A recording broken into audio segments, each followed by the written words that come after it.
Obama is not immaculate on NAFTA. Remember, one of his advisors met with someone from Canada and said, don't worry about the U.S. presidential campaign.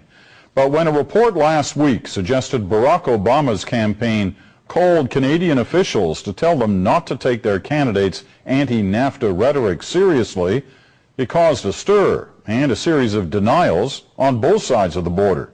That report turned out not to be entirely accurate. But you've got a right-wing government in Canada that is trying to help the Republicans. After the Ohio debate, though, sources suggest someone Stephen Harper's government decided to leak their own version of Obama's an advisor to Barack Obama. Later, the Canadian diplomats told Ottawa there was no need to worry about NAFTA. Goolsbee, they reported, said that any anti-NAFTA campaign messages should be viewed as more about political positioning than a clear articulation. The Prime Minister's office has been interfering in the Democratic primaries with false accusations, trying to silence Barack Obama, who simply wants to... immaculate on NAFTA, remember. Someone from Canada and said, don't worry about... Washington has issued a statement indicating it's regretted the fact that information has come out that would imply that Ms. Senator Obama has been saying different things in public than in private. Mr. Speaker, the Government of Canada... Lyman and Finley aren't in Northern Ohio. Let's correct you on that. Lyman and Finley are in Western Ohio. To my viewers and subscribers out there, here's something very interesting. Now, while I was editing this video, I happened to stumble upon where he gets his information from. For example, he got this information, like he's about to say right now, from Daniel W. Denser, okay? It's a website. And the columnist who posted information there is a New York Times columnist by the name of David Landhart. Now, I want y'all to notice that, okay, I'm about to post the information.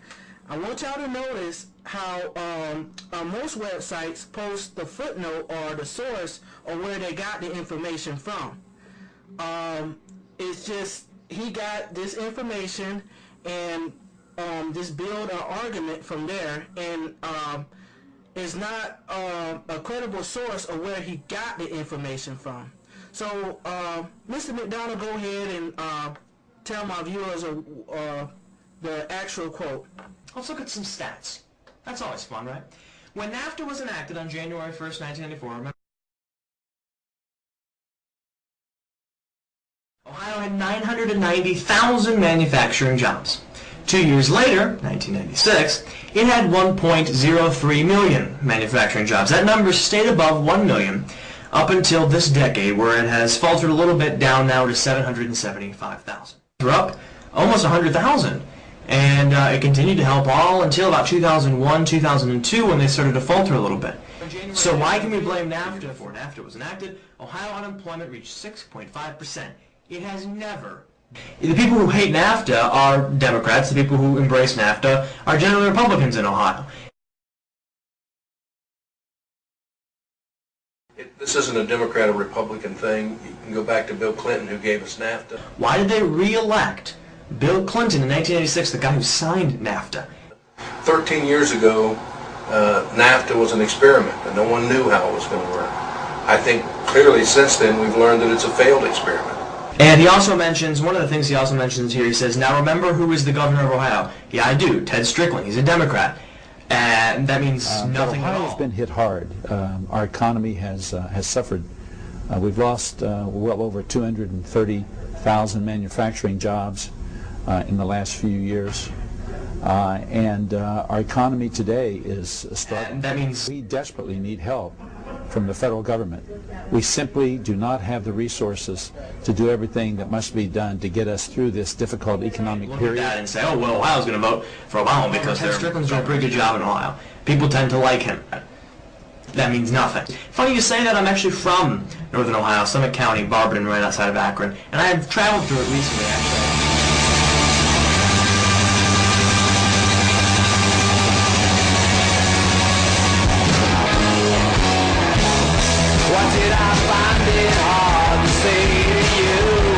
But the insanity of what our legislature has done is passed 134 or 143 or whatever the number is trade deals with other nations similar to NAFTA, after knowing that NAFTA didn't function, is continuing to go on in the Colombia Free Trade deal that they're talking about doing right now.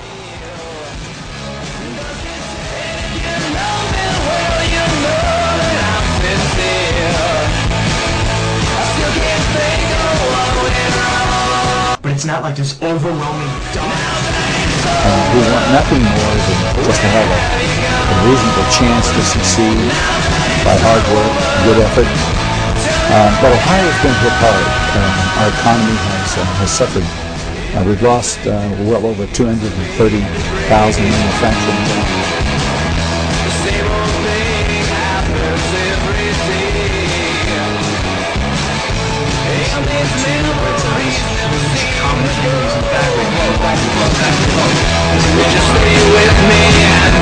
So many good paying jobs and been replaced with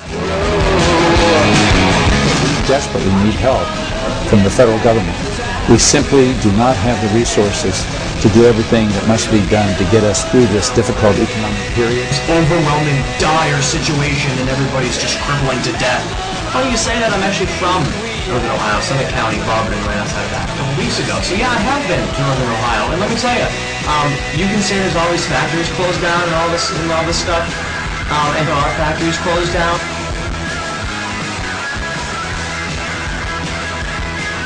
We made stuff in Ohio. Now the things that we need, we have to get from China, and all of our factories have moved out. To Northern Ohio, and let me tell you, you can say there's all these factories closed down and all this stuff.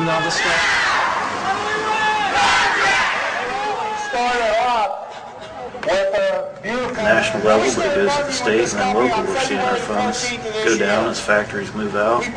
There's no tax base, and so it's a very important issue. And the jobs that have been created, they don't have health care. They're low benefits, low wages, and we're seeing more and more poverty. Here in the city of Newark, I believe we're seeing our country take this outpouring of jobs to Mexico and China before the bottom falls out. There's been such a dire impact on Ohio, and it's affecting their voting so much. With John McCain, he supported all the free trade agreements and basically is in favor of all of those. Thus, we have lost all of our jobs here and all of our factories, and we're dependent mainly on China. For the state of Ohio, I think the emphasis needs to be on jobs and the economy. The state of Ohio has lost so many good-paying jobs and been replaced with low-paying jobs. Our factories closed down. I think everything that we worked for and have accomplished over the past several decades is at stake in this election because of this guy. We don't need another 4 years of the same old that we've had for the last.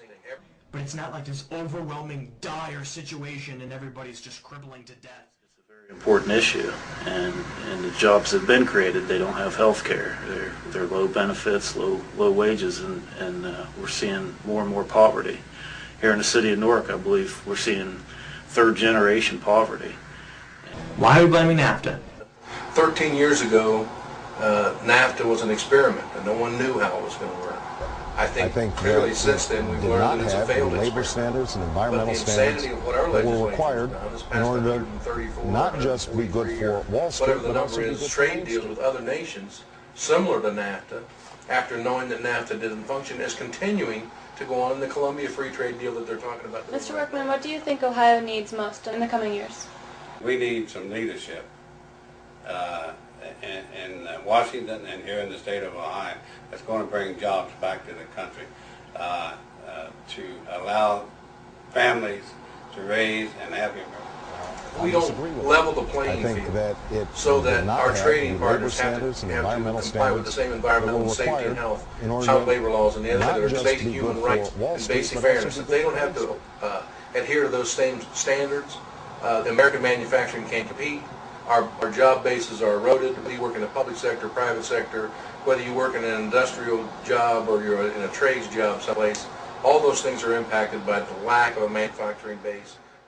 Our job bases are eroded. Whether you work in the public sector, private sector, whether you work in an industrial job or you're in a trades job someplace, all those things are impacted by the lack of a manufacturing base.